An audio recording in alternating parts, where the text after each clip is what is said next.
गेले किती दिवस आपल्या इथे आंदोलन चालू आहे, पण त्यासाठी 2 मिनिटं येऊन बोलायला आपल्या सीएमला वेळ नाहीये किंवा पीएमला सुद्धा वेळ नाहीये. पण उद्या मात्र आषाढी एकादशी निमित्त पंढरपूरला मिळणारा जो मान आहे ना, त्यासाठी न चुकता तिथे पोहोचतील.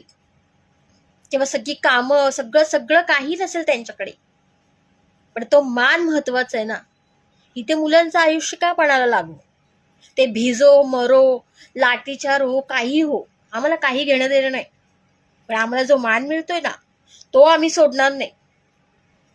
त्याच्यासाठी वेळात वेळ काढून पोहोचतील, एव्हाना पोहोचले सुद्धा असतील. ही आपली व्यवस्था आणि हे आपले विचार. असा राग येतो ना ह्या सगळ्या गोष्टींचा, पण काय करणार, आपणच निवडून दिलंय, आपणच भोगतोय.